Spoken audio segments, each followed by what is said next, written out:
Good morning काका. Good morning. ये बस तूही नाश्ता कर. तुम्ही एकटेच? गीता काकी कुठे आहेत? नाही, ती मला नाश्ता देऊन आतमध्ये गेली. आर्यनच्या शाळेतनं काहीतरी फोन येणार होता म्हणून कामासाठी काहीतरी. ओके. काका काही आणू का? चहा करून आणू तुमच्यासाठी? नाही नाही, नको नको, तू बस आराम कर. उगाच तुला काम नाही सांगत मी. काका ॲब्सोल्युटली ओके. प्रेग्नन्सी मध्ये नुसतं बसून राहायचं नसतं, ऍक्टिव्ह राहायचं असतं. आणि कालचा स्वयंपाक फसला त्याच्यामुळे रोज नाही फसणार, घाबरू नका. नाही, तसं काही माझ्या डोक्यातही नव्हतं. एनिवे तू बस. आई कुठे आहेत काका? आई का? नाही म्हणजे त्या किचन मध्ये असतील तर त्यांना जाऊन जरा मदत केली असती ना, म्हणून विचारलं. नाही, बहिणी आत गेली बहुतेक खोलीत. ओके.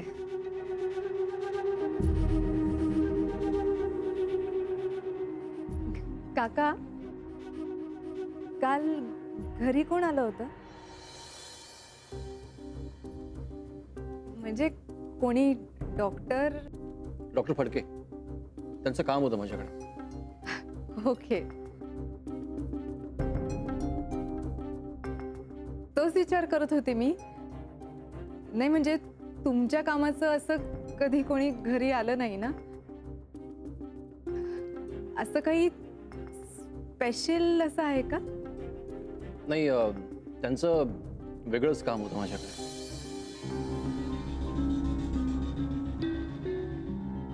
हो.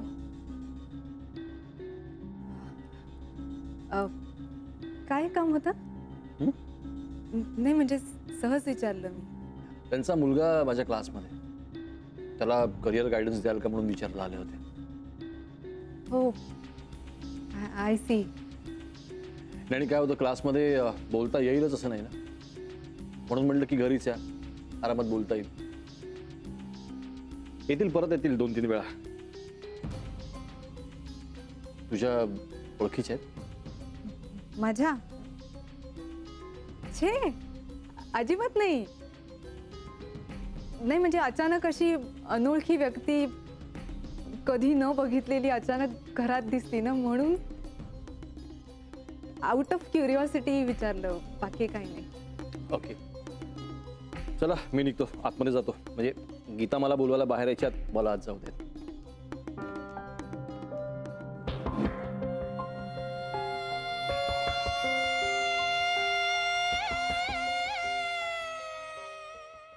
चला.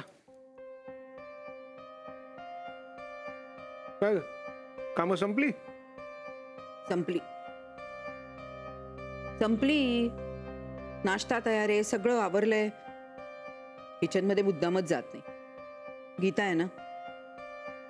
बर, आगे पेपर वाचून काढ सगळा अख्खा. नाही हो, माझं नाही मन लागणार कुठे. एक काम करू, फर्स्ट क्लास पैकी चहा करतो आपल्याकडे. म्हणजे फर्स्ट क्लास नाही, जसं जमेल तसं. नकोय मला. आणि तुम्ही सुद्धा किचन मध्ये नका जाऊ. मी का नको जाऊ? कुणाच्या मनात आपल्याबद्दल काय असेल कोण जाणे. अगं, कोणाच्या मनात काय येईल आपल्याबद्दल? काय बोलतेस? आपल्या मुलावर आरोप केलाय तिने, विसरलात तुम्ही? अगं, सगळी आपलीच माणसं आहेत ना, आपलं कुटुंब आहे. कुणी नसतं आपलं अशा वेळेला. तू ना उगाच काहीतरी बोलू नकोस. हो का? मग बोलूच नका तुम्ही माझ्याशी. हे असंच चालू राहणार आहे का? मी काही मुद्दाम करत नाहीये हो. जे घडतंय ना त्याचा परिणाम आहे हा. दिसतंय तुम्हाला.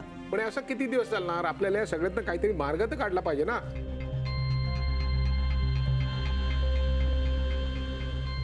ते मी चहा ठेवत होते सगळ्यांसाठी. वहिनी तुम्ही घ्याल? भाऊजी? मी घेईन, कर माझ्यासाठी. नको.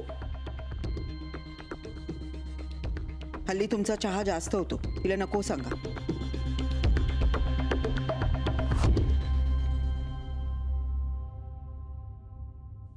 हे बरोबर आहे तुझं वागणं. मी तुम्हाला मगाशीच म्हणाले, माझ्या हातात आता काहीही नाहीये आणि जे मला मनापासून वाटते ना तशीच मी वागते. तुझं डोकं शांत होईल याच्यासाठी आपण काय करूया? तू सांगशील ते मी करू. आईने विक्रांतशी बोलायला मनाई केली आहे, त्यामुळे आता आपण फक्त मोनिकाशीच बोलू शकतो. तुला बोलायचं तिच्याशी, आपण जाऊन बोलूया. जे काय तुझ्या मनात आहे ना ते सगळं सगळं विचार तिला. पण एक आहे, तुला हवी तशी उत्तरं जर तिने दिली आणि तुझ्या डोक्यातल्या सगळ्या शंका नाहीशा झाल्या तर हे सगळं कचऱ्यात फेकून द्यायचं. हे जे काय चाललंय ना तुझ्या डोक्यात, काय म्हणतोय मी?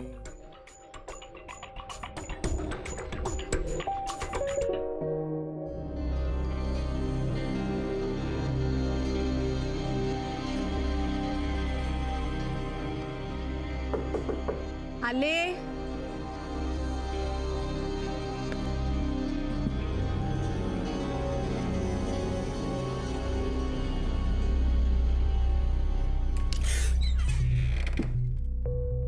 आई बाबा या ना, या या, बसा ना बाबा. तिला तुझ्याशी थोडंसं बोलायचं. बाबा मला बोलवलं असतं, मी भेटायला आले असते तुम्हाला. आणि आई तुम्ही काय एवढं टेन्शन घेताय? मला तुम्हाला असं बघायला अजिबात आवडत नाही. मी काम करते, या बसा. मी मस्त गरम गरम कॉफी करून आणते तुम्हा दोघांसाठी. हा, गप्पा मारत बसूया आपण. आलेच. तिला बोलल्याशिवाय बरं नाही वाटणार.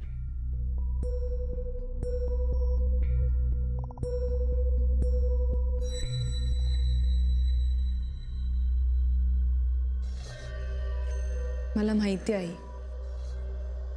तुम्हाला माझ्याशी काय बोलायचंय. मला माहिती आहे तुमच्या मनात आता खूप प्रश्न आहेत. मी तुमच्या सगळ्या प्रश्नांची उत्तरं द्यायला तयार आहे. खरं सांगू आई, मला ना आता खूप अस्वस्थ वाटतंय.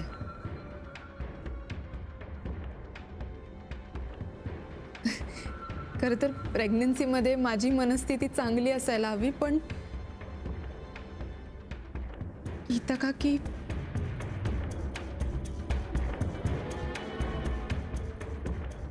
गीताचं काय?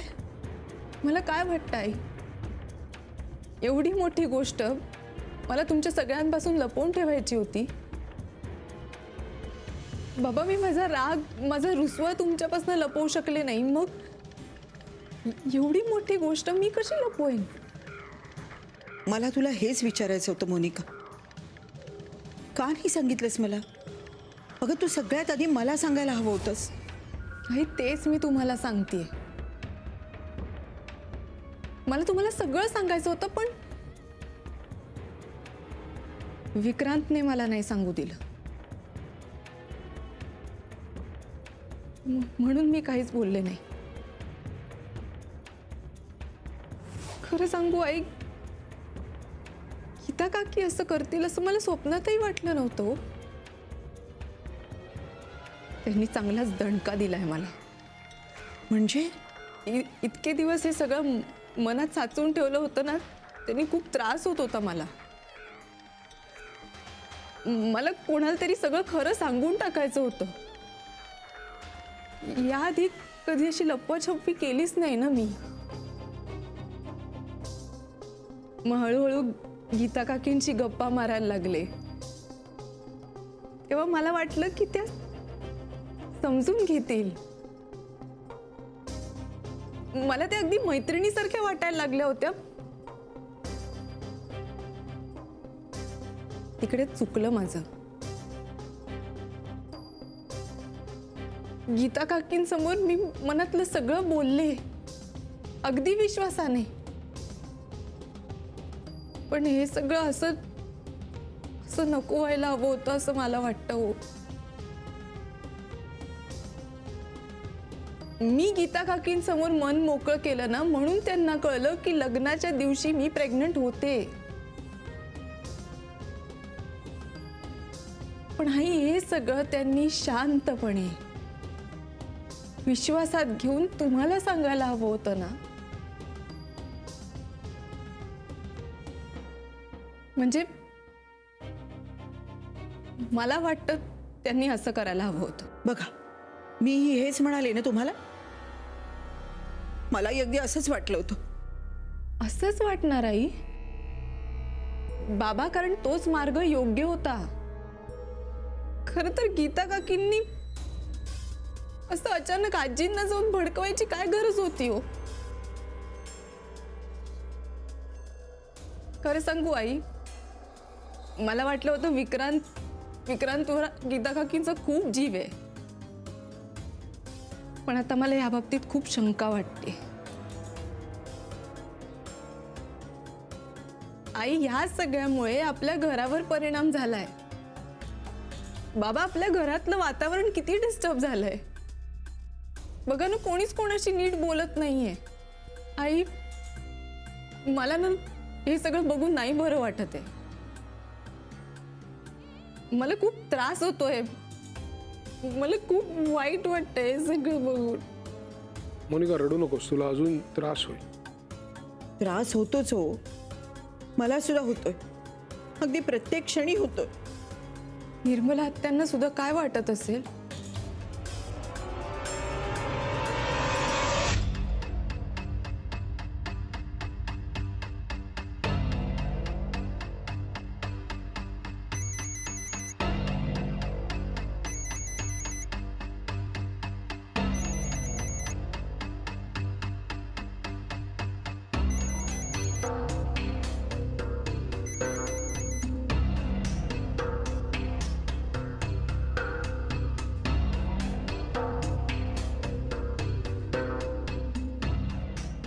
कमाल करते आई. अगं ना, असं नुसतं डोकं भणभणायला लागलंय आता. काय झालं? मगाचपासून फोनवर बोलते. फोन लावतेय मी, समोरून फोन कोणी उचलतच नाहीये, फक्त मी लावतेय. का बरं? काही प्रॉब्लेम आहे का? असेल.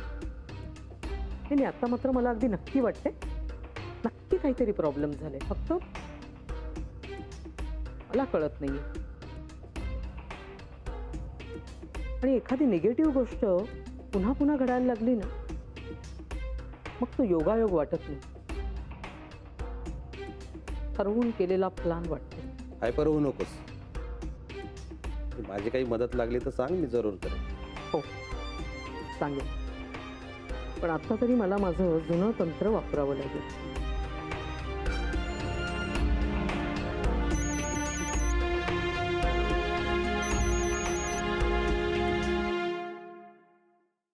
हॅलो. हॅलो, मी मोनिकाची आजी बोलते. हां, बोला. कशा आहात तुम्ही? आहे बरी. आणि घरातले सगळे कसे आहेत? सगळं व्यवस्थित चाललंय ना?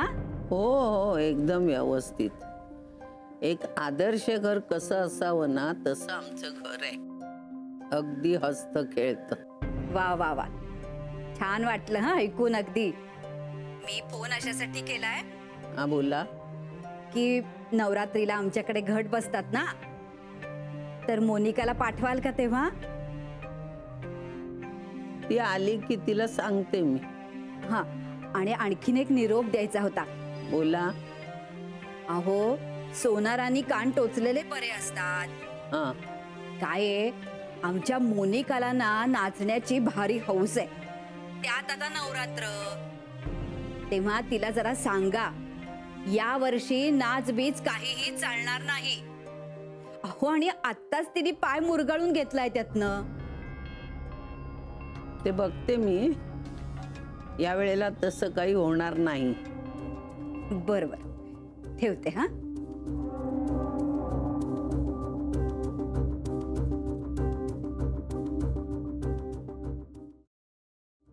विक्रांत, खरं तर तुम्ही मला उगाच सोडायला येत आहे. नाही, असं काही नाहीये. आणि मोनिका तुमच्या घरीच आहे ना, आजीने तिला बोलावून घेतलेलं. सो तुला सोडीन आणि तिला घेऊन येईन. मग ठीक आहे. अगं तुला जरा सांगायचं होतं आत्याबद्दल. त्यांबद्दल हम्म. काय? म्हणजे तशी ती चांगली आहे पण काय? काय झालेलं की मी स्टुडंट असताना तिने मला एक प्रोजेक्ट दिलेलं छोटंसं, म्हणजे अभ्यास व्हावा माझा म्हणून. पण मला ते कम्प्लीट करायला थोडासा उशीर झाला वेळेपेक्षा. हो. मग काय, तिने मला ते प्रोजेक्ट 150 वेळा करायला लावलं. 150. काय? हो अगं ओरडतेस काय, शिक्षा म्हणून तिने करायला लावलं मला ते. आणि तुम्ही केलं? म्हणजे 150 वेळा तिने मोजून घेतलं. God, you serious? हे बघ, मी तुला म्हणून सांगतोय, आत्ताच एकदा डोकं फिरलं ना, शी इज व्हेरी डेंजरस. म्हणजे काहीही शिक्षा करते ती. हो, जस्ट इन्फॉर्मेशन म्हणून सांगतोय तुला.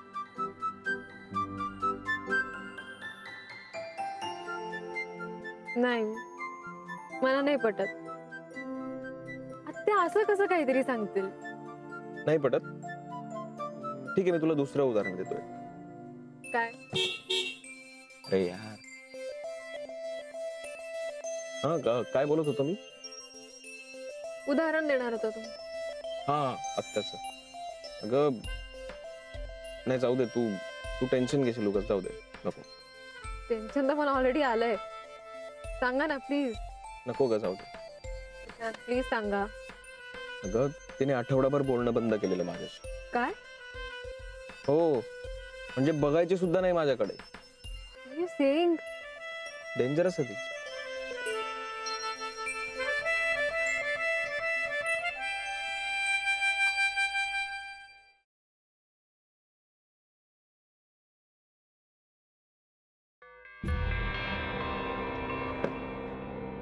निर्मला. हा काय? आईला भेटायला आले? नको जाऊ. का? तेच विचारायला आले मी. मला सगळं नाही सांगता येणार, पण माझं ऐक. त्याचाच कंटाळा आलाय मला मधु काका. काय चाललंय हे? मी कोण आहे मधु काका? मी कोणी परकी आहे का? सांगा ना. का या घराने मला वाळीत टाकायचं ठरवलंय? तसं नाही आहे ग. या घराशी माझं काहीच नातं नाहीये. तसंही नाही आहे ग. असंही नाहीये, तसंही नाहीये मधु काका. मग कसं आहे? कशाचीच उत्तरं कुणाकडेच मिळत नाहीयेत मला. विक्रांतला विचारलं, तोही काही उत्तरं देत नाही. आईला फोन केला, तिनेही फोन उचलला नाही. उलट पक्षी मला फोन परतूनही केला नाही तिने. मधु काका, नक्की काहीतरी घडले. मला असं सतत वाटतंय, पण सगळेजण असं भासवून देतात की काही घडलंच नाहीये म्हणून. निर्मले, तू जरा शांत होशील? नाही होऊ शकत मी शांत. मनात शंका, प्रश्न नाही कोंबून ठेवू शकत मी. हक्काच्या माणसांना मी जर काही प्रश्न विचारू शकत नसेल तर कसली ना ती मधु काका. मला ना फक्त आईला एक प्रश्न विचारायचा आहे, एक मुलगी म्हणून. काका म्हणतेस ना मला, मग तुला सांगतो, आता ही प्रश्न विचारण्याची वेळ नाहीये. म्हणजे घरात काहीतरी घडलंय? होय. ठीक आहे, नाही बोलत मी आईशी. तू सांग मला. नाही, मी नाही सांगू शकत. का? तू आत गेलीस आणि वहिनींशी काही बोललीस तर काहीतरी भयानक घडेल असं मला वाटतंय. म्हणून अधिक सरळ सांगायचं झालं तर आपल्या घराच्या शांततेसाठी, विक्रांतसाठी आणि तुझ्यासाठी मी आजवर निकराला येऊन कधीही बोललेलो नाही. पहिल्यांदाच बोलतोय. माझ्यासाठी? हो, तुझ्यासाठी सुद्धा. आणखीन काही विचारायचं? आता काहीही न बोलता शांतपणे निघून जा. खरं तर हात जोडतोय. पुढे तुझं तूच ठरव.